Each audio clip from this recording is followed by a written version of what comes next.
So good evening, everyone. Good morning if you are on the other side of the planet, like Aliya. I have pleasure to introduce Dr. Aliya Kuzhabekova, assistant professor at Worklund School of Education at the University of Calgary. So Aliya is a researcher from Kazakhstan. She's been working at Nazarbayev University for quite some time, and now she has moved to Canada. And she'll be speaking on a sensitive topic, as far as I understand, which is called how Kazakhstani educators make sense of the Russia-Ukraine conflict and its consequences for internationalization of higher education in Kazakhstan. And I'm saying this is sensitive because, in a way, when I announced this topic in my network, the Ukrainian scholars immediately responded saying, asking this big question, like, Russia-Ukraine conflict, really? What do you mean? There's a war. There's a genocidal war, and you're talking about conflict? So there's a kind of sensitivity coming from that side where people fight for their lives, and I don't think we have complete understanding of what's going on. But recently, you might have seen some discussion about how brave the president of Kazakhstan was while speaking his own language, right?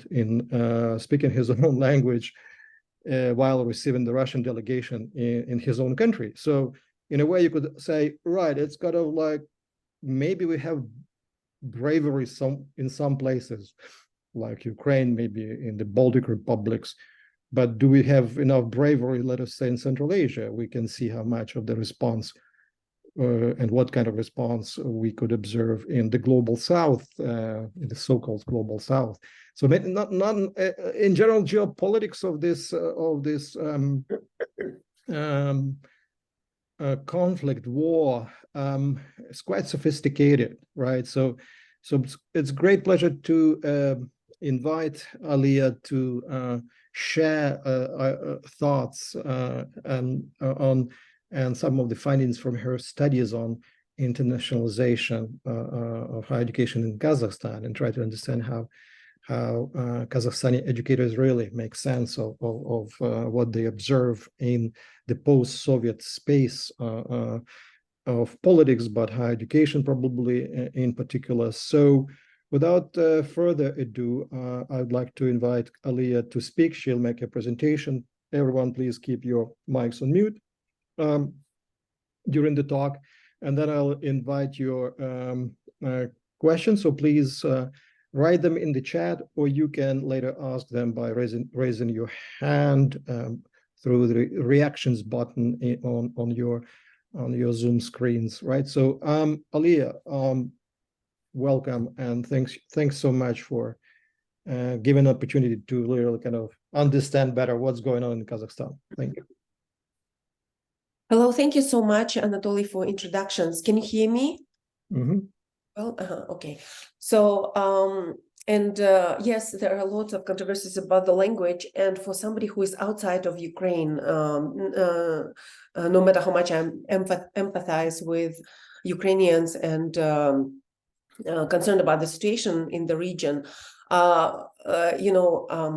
when you're not in the situation, you attribute different meanings to words. So for me, the word conflict has never had the notion of, for me, it was a neutral word, but apparently from the point of view of Ukrainians, words have lots of meanings now. And I actually received an email from one of the Ukrainian scholars some time ago, and it brought to my attention that I should choose different language. And in the actual article that I sent, I changed the wording of the title, but this is the remnants because I probably used the older version of the draft, and I forgot to change the wording in this title. So if there are anybody from Ukraine right now, I did hear you, and I did modify the title of the presentation to the wording that might be more appropriate.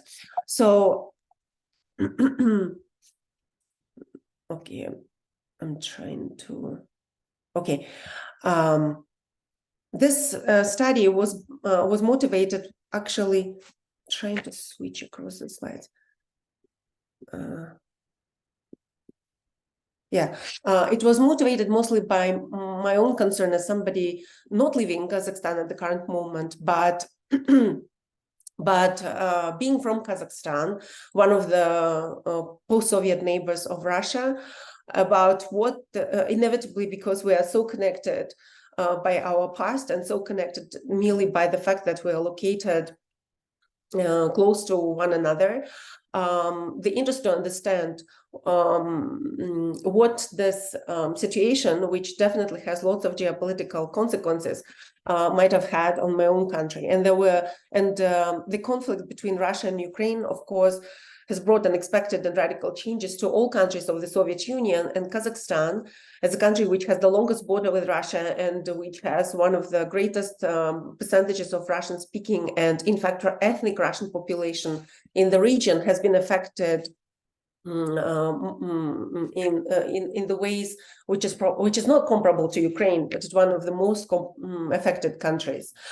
So, of course, there were immediate general effects, and these effects include influx of lots of refuge-seeking Russians, and refuge-seeking Russians and Ukrainians. And by refuge-seeking Russians, against this language, I mean what are referred to as relocant Russians or relocated Russians who are trying away from military mobilization, as well as lots of Russians who are disagreeing with the political situation in their state.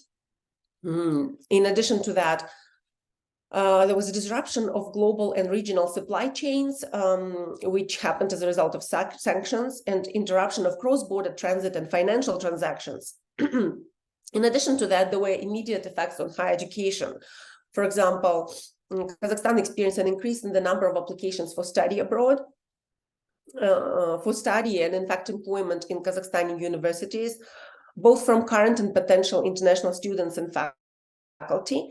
And in addition to that, in the past, lots of Kazakhstani students used to go to Russia, and at this point, the interest has declined because Kazakhstani families and Kazakhstani students also disagree with, some of them either disagree or are concerned about what may happen to them in Russia, given the rise in nationalism and in the country.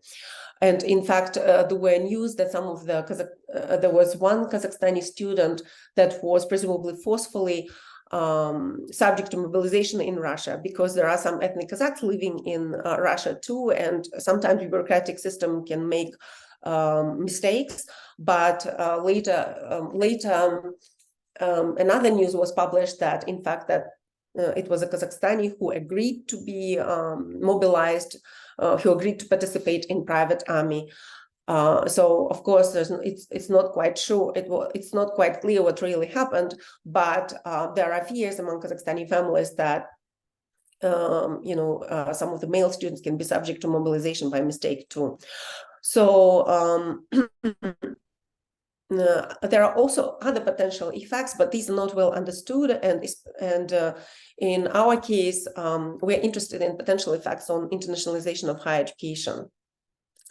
So most of at this point, there's not much research on the effects on of the conflict on higher education in the region, and most of these papers focus on actual or perceived effects of war on higher education in Ukraine.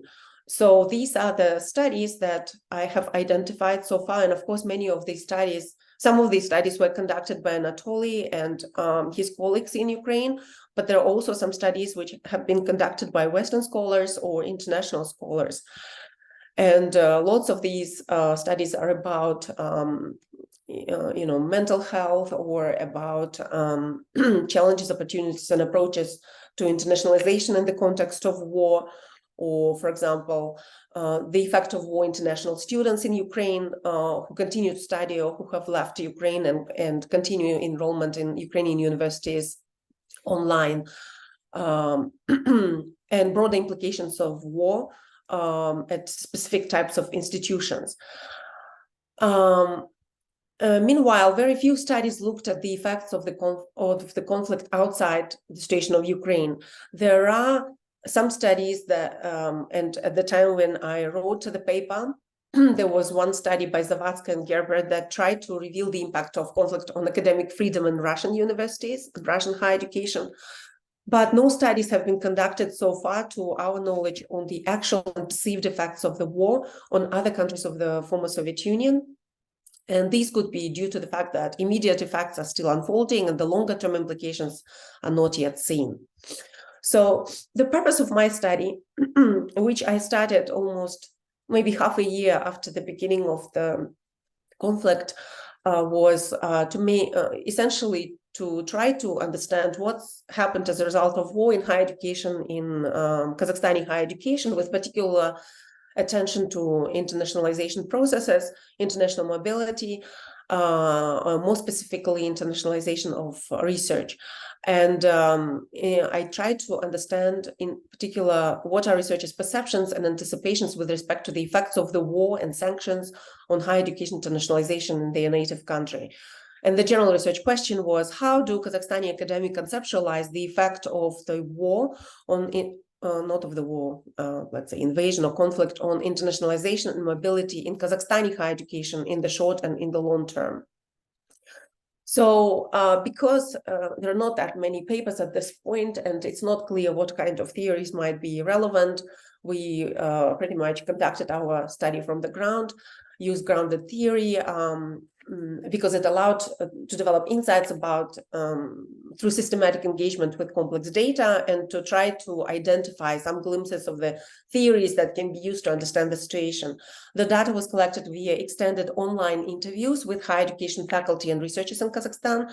And at the time, we had only, at the beginning, when I started to write the paper, there were about 10 individuals. Now we have about 15 researchers whom we selected using purposeful sampling from among faculty and full-time scholars at different public and private universities in the country.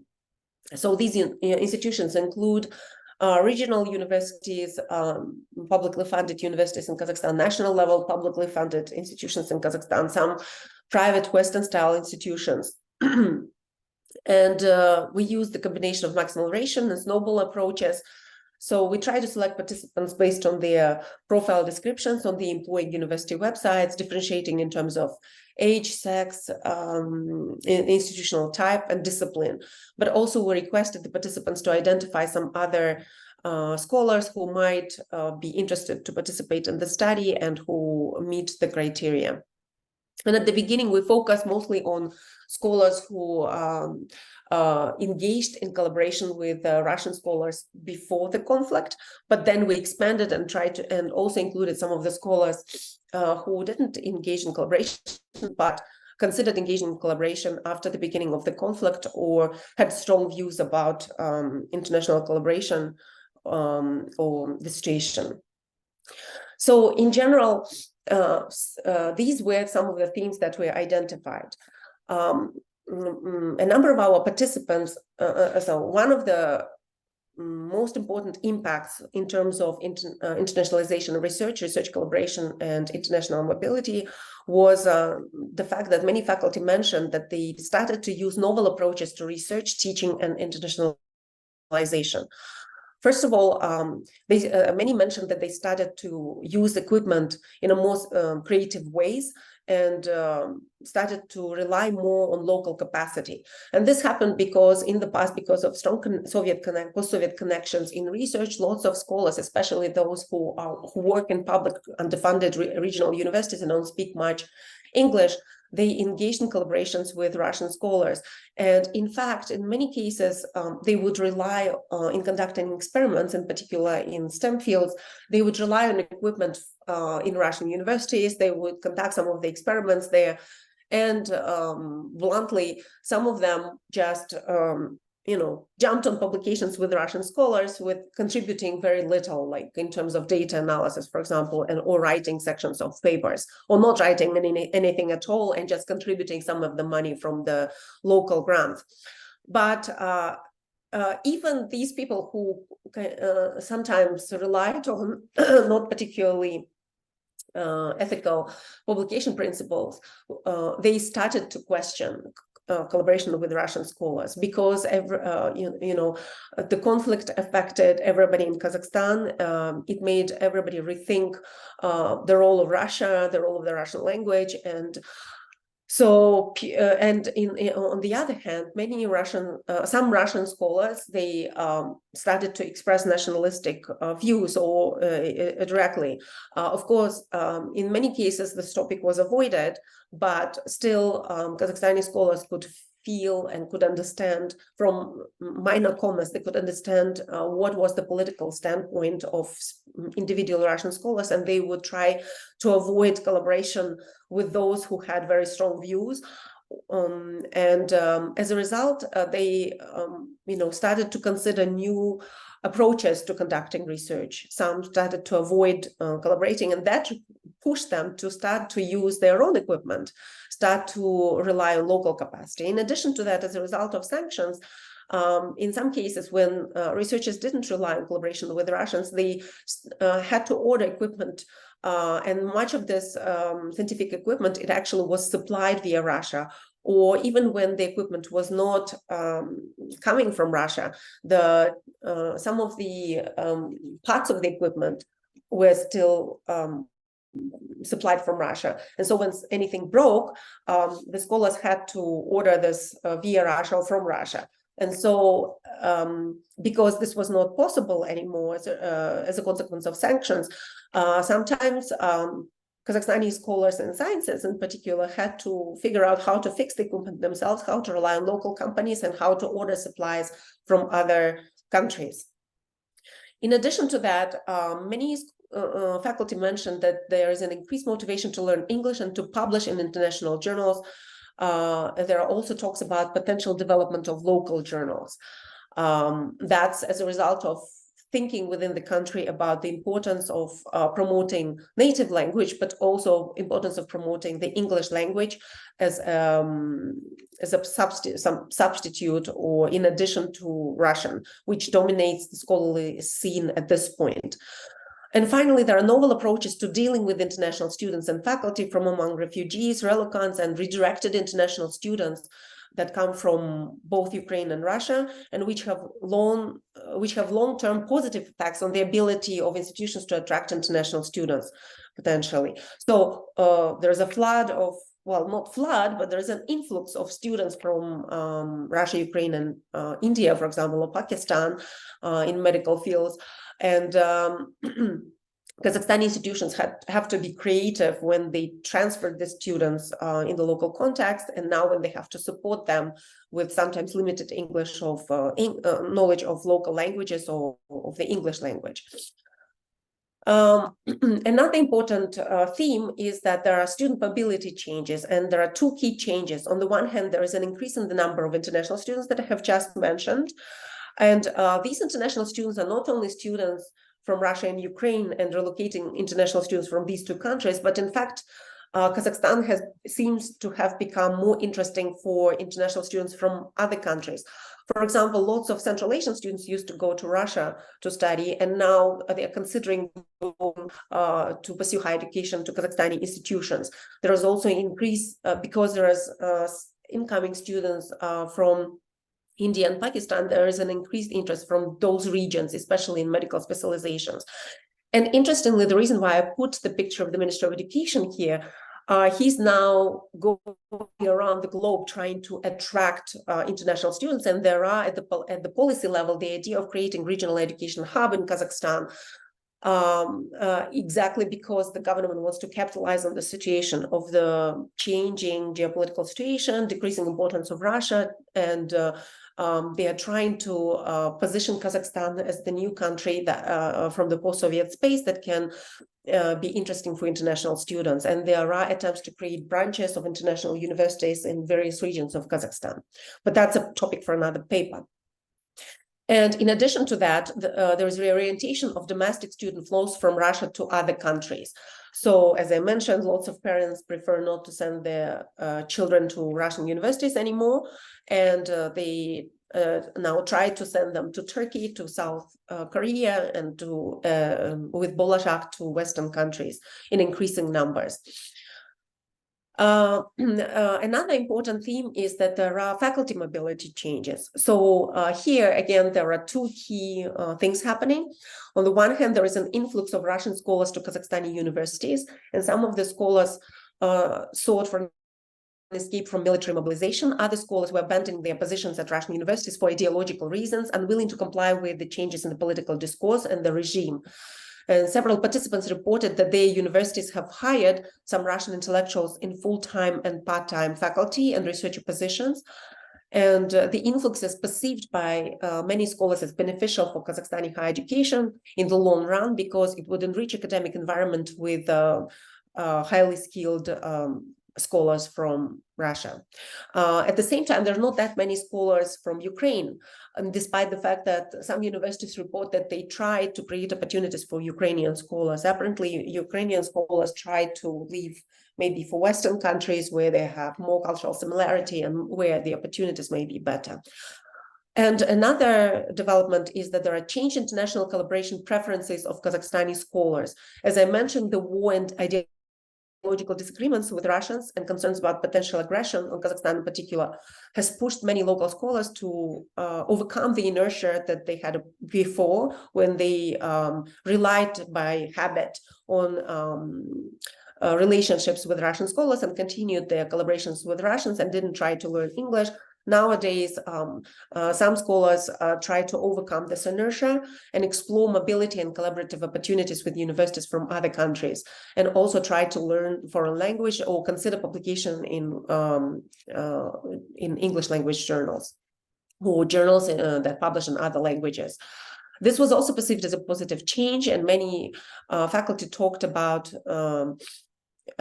this change in orientation as in decolonial terms. They were talking about the importance of this change and diversification of ties of Kazakhstani faculty members with the variety of countries in the world. In addition to that, another important theme was the emerging new roles of Kazakhstani universities and Kazakhstani scholars in international research collaborations.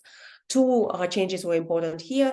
First of all, Kazakhstan suddenly became more attractive for collaborators for Russian scholars, and partially this was due to the fact that lots of funding that was intended in Russian institutions for international collaboration cannot be used to build contacts with other scholars in the West, which was of course their preference before the war, and now it has to be utilized. And some of the universities, it seems like, pushing their faculty members to develop connections with Central Asian scholars.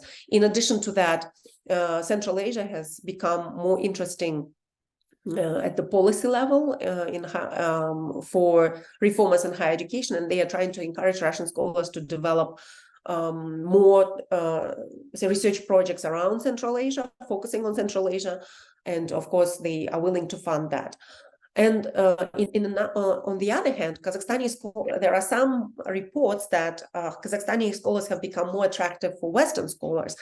And that's for the same reason. In the past, lots of Western scholars would establish collaborations with Russian institutions because they are better positions to, as a former colonial state, maybe in the minds of Western scholars, to conduct research in the region, to collect data in the region. And so they were often the first choice of contact for Western scholars in conducting international comparison and larger funded projects. And now, some countries discourage their scholars to pursue these connections with Russian scholars, and Kazakhstan, as a second choice, became suddenly interesting for Western partners as the platform for data collection, as a country which is comparable and represents the whole of the post-Soviet state.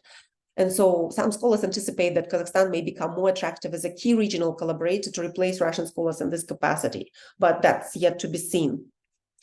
There are also income flow changes. So among the gains, one of the gains was the increase in the access to research funding. from the Russian government and from international donors, which I mentioned. Another gain was connected with the changing patterns of domestic student international mobility. So now there is an increasing competition among local students to gain spaces in admissions in local institutions. And several faculty members noted that due to the decline in the attractiveness of Russia, students would be more likely to invest in their education at home, and this will increase the tuition income for Kazakhstani universities.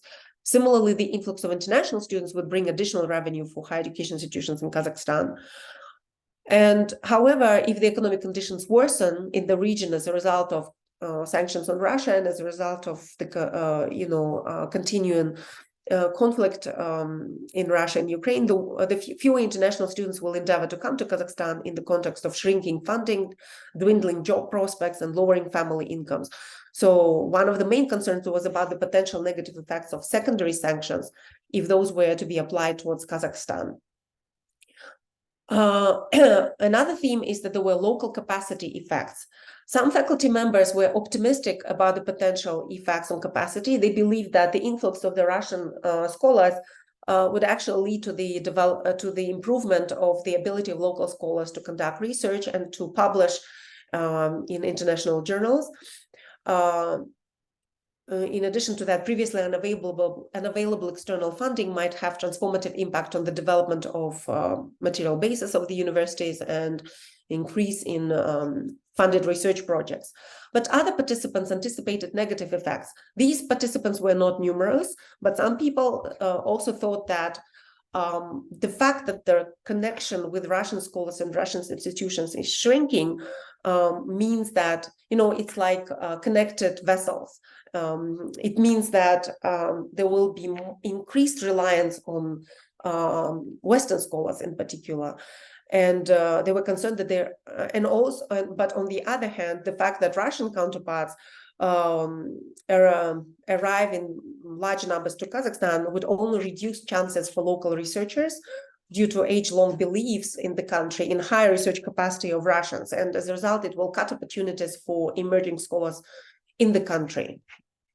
In addition to that, the government money will be invested in foreigners, and so local capacity development will not be sufficiently supported. And another important theme was perceived changes in dependency status. So an overarching theme for many of the predictions was related to the expected change in the dependency status of Kazakhstani researchers in higher education. Many thought that with the leash from Russia getting loose, Kazakhstani scholars would finally overcome its inertia, the tendency to rely on old post-Soviet connections with the Russians and on the knowledge of the Russian language, and will start to explore other possibilities to learn other languages and to seek new partners. That was the very strong theme among many scholars. And you should understand that most of the participants came, of course, from public institutions and many of them don't speak English. So they did rely on these connections for a long time. So in the long term, they thought that this will lead to greater diversification of ideas, better opportunities for self-determination, and greater sustainability. And so in terms of discussion, it seems that operating with the broader neoliberal discourse of competition and economic effectiveness, many Kazakhstani scholars see the current situation created by the war in terms of market reconfiguration, which will make Kazakhstani higher education and Kazakhstani scholars more competitive and attractive for external partners. And at the same time, regardless of their ideological orientation, all respondents seem to interpret the effects of war in terms of redistribution of assets, redistribution of student flows, money flows, faculty flows, which influence the ability of the holder to advance in economic competition. Whoever holds these assets, that's the country that will advance in economic competitions. And as a result, if we think about these flows in terms of redistribution of assets, then the most likely theoretical interpretation for what is happening would come from a set of capital theories. And in particular, we in the discussion section of the paper that we wrote on the basis of these findings, we reconceptualized the themes that I have just identified in terms of 5 forms of capital: financial capital, experiential capital, human capital, social capital, and political capital. I'm not presenting the complicated conceptual framework that emerged as a result of this analysis here, but the general idea that in the future, in interpreting the effects, we can think in terms of capitals. But what was most concerning for me in the process of interviewing was that there is not much criticality among local scholars about the situation. So I heard mostly, maybe from only 2 scholars, the concern that although we are now getting in the state of decolonial thinking about our relationships with Russia, the same thing is not applied to changing patterns of collaboration and potential increasing dependence on the West, because suddenly everybody became, we have always been very idealizing the West in the past in our relationships, but now this idealization only increases. Of course, some scholars think about that the conflict and the change in the relationships will lead to diversification of ties with many countries. But at the same time, if you look even at the most of the branches that are opened in Kazakhstan, the interest is mostly from the West, increasingly from the West, inevitably from the West, because the Russian spot is going to be occupied, potentially can be occupied by another power, and this power will be, the US, the European Union, and this may bring other negative effects for local scholars. And the story of Nazarbayev University, where lots of faculty from the West now are employed, and there are less opportunities, in my view, for local scholars. It actually tells what may happen in the process if redistribution of power happens. But I have not heard many conversations or many thoughts in that direction. At this point, everybody is excited about the cut leash from Russia and about the opportunities to diversify.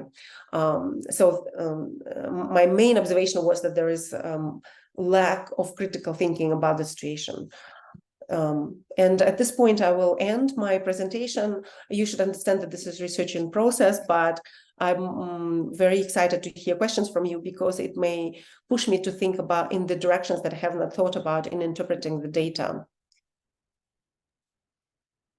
Okay, thank you very much, Aliya.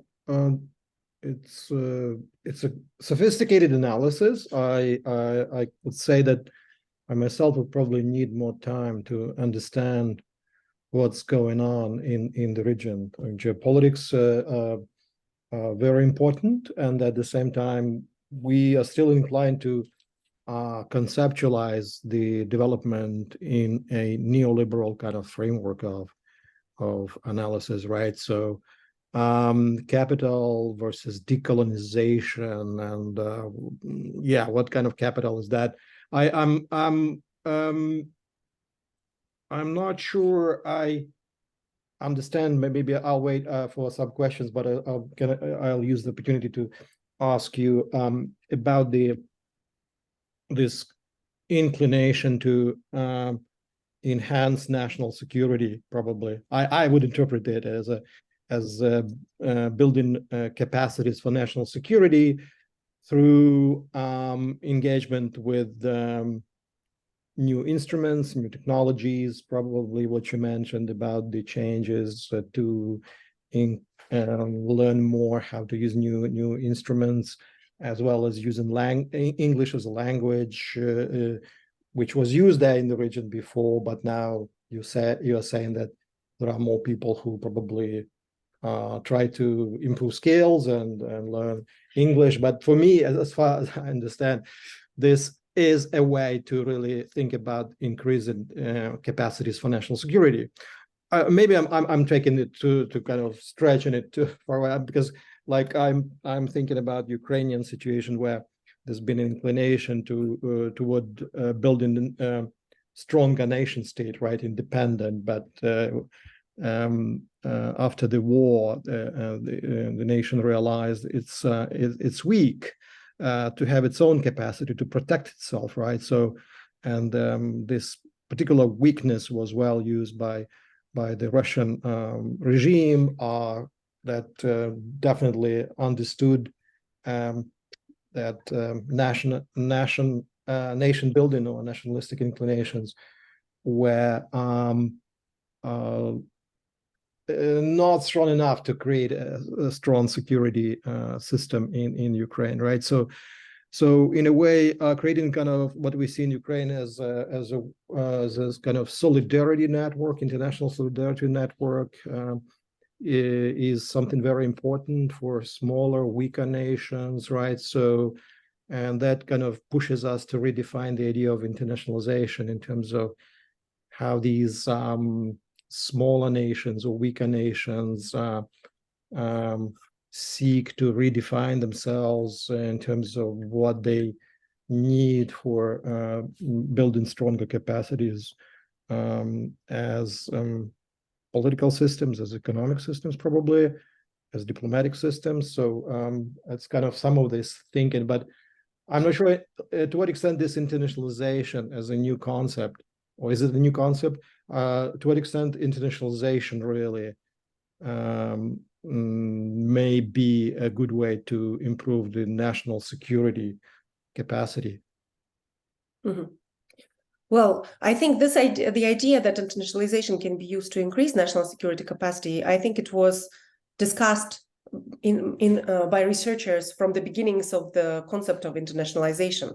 But although in the past, study abroad was used mostly for the purpose, like, within Western scholarship, the idea that study abroad can be used to increase awareness of particular countries, to promote cultural awareness about specific countries, and to sort of build the capital of those countries across the world. But of course, I understand your point that internationalization these days can be used as by smaller states as a way to develop relationships with different countries, to diversify the portfolio of relationships, and in that sense become less dependent on any of specific country. And that aligns very well with overall Kazakhstani international relations stance, that we have always been historically in between, like had borders with Russia and China, and a longer border with the Central Asian region, which different periods of time is controlled by different world powers. So whether it be Persia, or at some times Turkey, and other times, and now the bloc of European countries and the US. So historically, Kazakhstan, the main stance of Kazakhstan in international relationships was to balance these relationships, to make sure that we are not dependent on any of these countries individually. And this has only, the importance of this balancing has only increased right now. The only problem is that now we are, like, with one of the states being weaker, we're like, it's tougher to balance. And, it's mostly balancing between China and the West, but at the same time, trying to maintain the relationships with Russia to make sure that the relationship stays, and we do not completely alienate the state, but at the same time that we cut some of the ties that made us too dependent. And that's very clear in research too.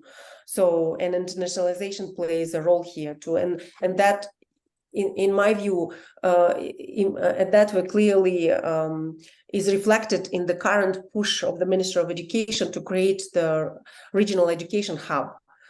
Because hub and his attempts to bring as many partners from different countries to establish different branch universities across the country, it does exactly the same thing. It tries to diversify connections with different higher education systems. There is another development that I heard, that Kazakhstan is, I'm not sure whether it's Kazakhstan, it's probably the bloc of Central Asian countries are trying to establish their own Central Asian higher education space now. And that might be the continuation of the Bologna process. And that's the result of the fact that Russia has left the Bologna process, and we still need to have the connections with Russia in some ways. So I'm sure it is discussed within the country as Central Asian space, but in reality can be a larger space, larger collaboration between Russia, China, and Central Asia. I also heard one of the scholars mentioning that there could be a potential of creating new publication space, because there are publications where Chinese are talking about creating their own publishing, increasing the importance of publication in Chinese language. Russia, of course, used to have very strong publication space in the Russian language, which is now being abandoned by scholars from other post-Soviet countries. So there is and she's saying that one of the scholars was talking about the fact that maybe Kazakhstan will try to now create its own publishing space, and this may actually even happen with the push from Russia, because Russia will try to keep hold and to maintain the Russian language, and so we may see the emergence of new publication space in the whole of the area, which will be alternative to the publications in Russian or in English. With respect to your comment about English, one of the things that is not clear in my presentation is that, of course, there is a push among Kazakhstani scholars and among Kazakhstani people to learn Kazakh language right now. So that's also happening. I have not seen this discussion as much in my conversation with scholars about the importance of publishing in Kazakh, because unfortunately, probably the scholarly capacity to publish in scholarly Kazakh is not yet there in the country, but in 10 years from now, in 5 years from now, I may envision that that will be happening too. More Kazakhstani scholars will try to publish in Kazakh language. At this point, it's more the Russian language is being increasingly, well, it's not replaced, but there are thoughts among Kazakh scholars that it's important to try to publish in Western journals. And that also happens in parallel with the push of the government to try to make more scholars to publish in Western journals. Like there are conversations about realigning incentives and salary systems with publication requirements, and the funding system now requires scholars to publish in journals which are in Scopus or in the Web of Science. And so that, of course, requires the knowledge of the English language. And if in the past, some scholars who don't speak English tried to fulfill the requirement by publishing in Russian journals, now they are trying to reconsider that, and they understand that in the future, most likely that will no longer work, and they will need to produce more publications in English, and they will have to publish in English. So there are changes in the linguistic dynamics, which also affects the scholarly space, in addition to changes in internationalization patterns. Okay, great. Thank you. I can see some questions arriving in the chat, and Maria Tishanina asked us questions which I thought that you've been already addressing, but maybe Maria, maybe if you have some specific detail you would like to clarify in addition to what Aliya has just mentioned with regard to China and all these capital developments, convertibilities. So Maria, do you want to ask in person? It just happened to be that I posted these questions before Aliya started to answer someone else's question, which was kind of like the same, but perhaps like the issue of China is, I understood. Yeah, but I was wondering whether you see these 8 capitals you identified as the links for exploration of the space, whether you see those capitals could be convertible amongst each other, and what patterns and potentiality for such conversions have you observed thus far, if any? Sorry, I missed what kind of conversions? Between the capitals, like, a social capital could be converted into financial capital, the cultural capital could be converted in social capital, as that is kind of like one of characteristics why in Bordeusian terms we call these things capitals. Mm-hmm. Have you observed that kind of potentiality, this kind of patterns? Mm-hmm. No, I have not. I have to tell you, no, I have not thought that far. For now, for me, the problem was just to package them in types of capitals. I have not thought that far yet. But this is something I can explore in maybe in subsequent interviews, because this continues. I'm collecting more data. So thank you for bringing this point. This would be useful. Great. I can see questions from Handel Shui Zhao. So, Handel, do you want to use this opportunity and ask in person, or you want me to read it? If not, I can read it. Just now, Aliya, just now you mentioned that Kazakh scholars become more attractive for Western scholars as collaborators and replacing Russian scholars. This is an interesting finding, and I would like to invite you to share more in what sides does this replacement take place. After all, these are two different countries. Can they replace each other? So I didn't see that a lot, but a couple of scholars, especially in sciences, for example, in biology, in ecology, they were talking about the fact that they are getting more invitations from Western scholars to become collaborators, because in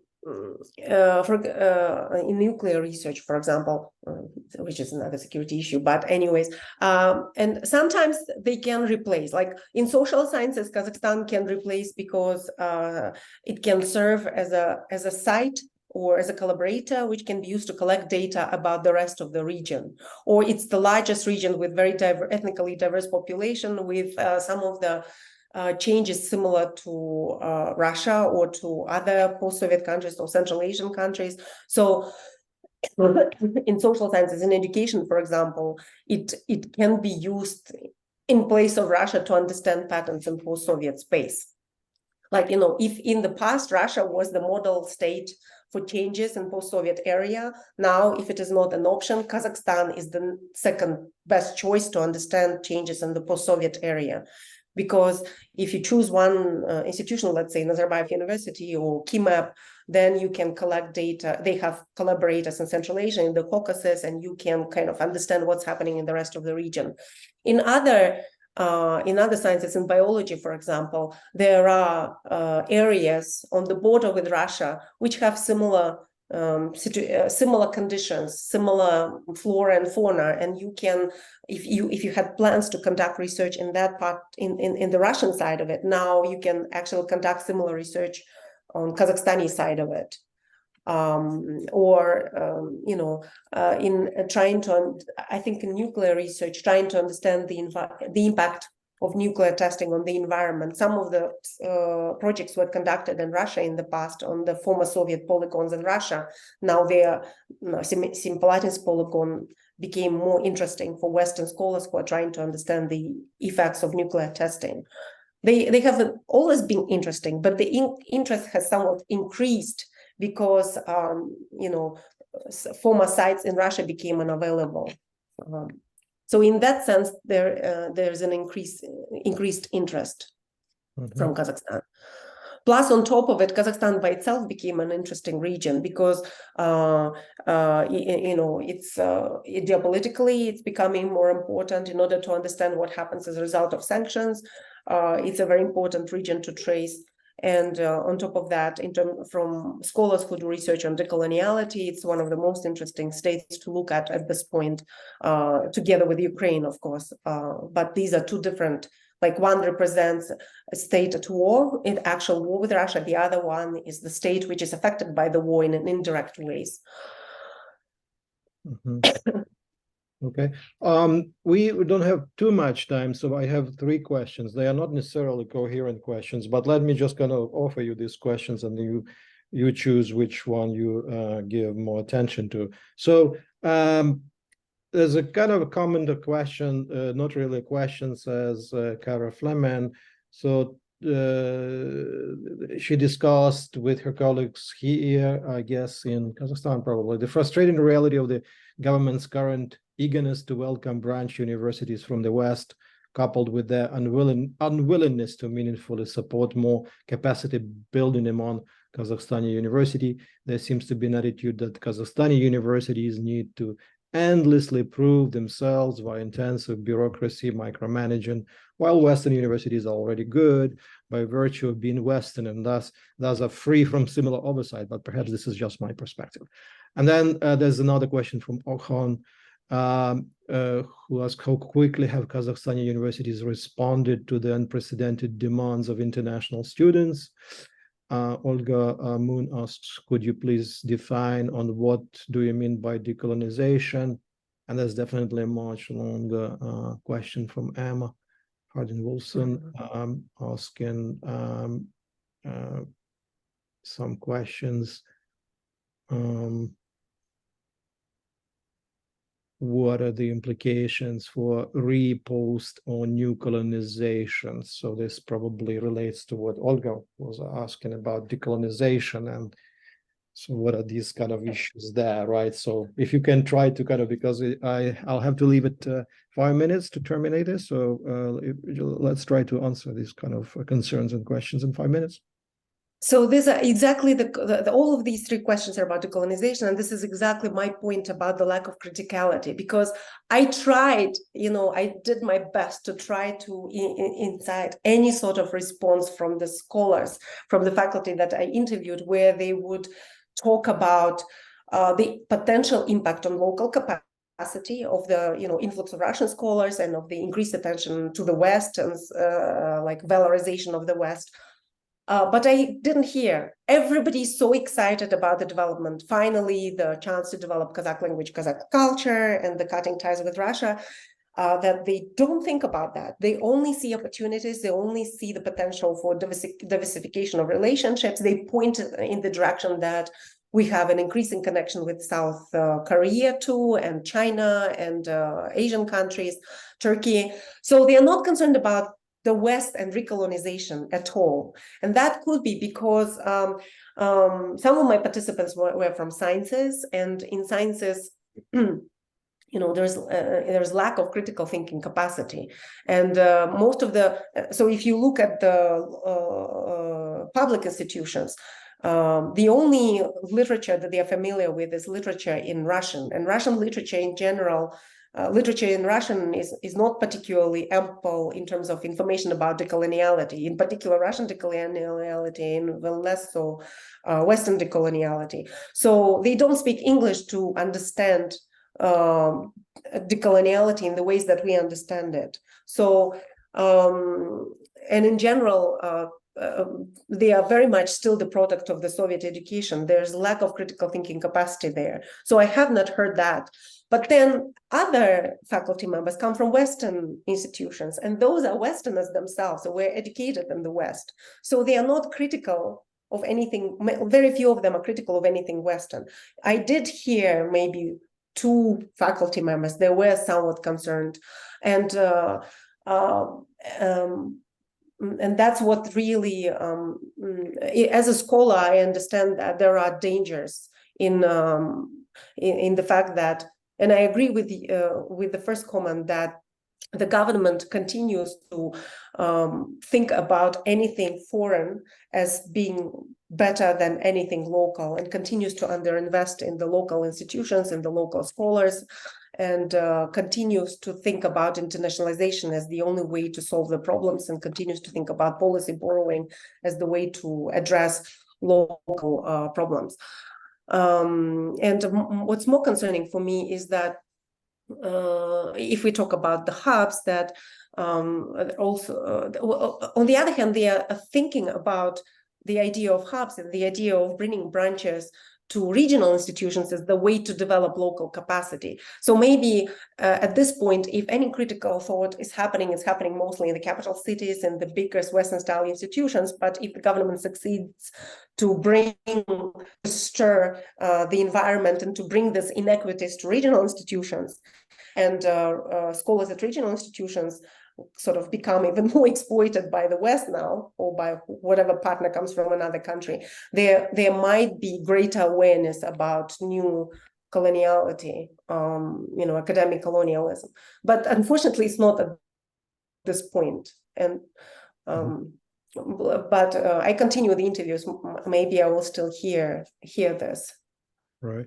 Okay, thank you so much, Aliya. We're approaching the end of this session. You have so much to offer, and we are so thankful to you for giving a chance to listen to your presentation, right? And then see more. I'd suggest that you write to Aliya, to her email address. You can easily find it on the website in the School of Education at the University of Calgary. And we look forward to your publications, Aliya. So we'll be happy to share more on that. And hopefully we'll invite you back for further conversation on this very interesting topic of changes taking place in Central Asia and in the discourse and the context concepts of internationalization in higher education. So thank you very much, and have a good night, everyone, or good morning, or good day, wherever you are in the world. So thank you. Thanks, Aliya. Bye-bye. Thank you so much. Bye.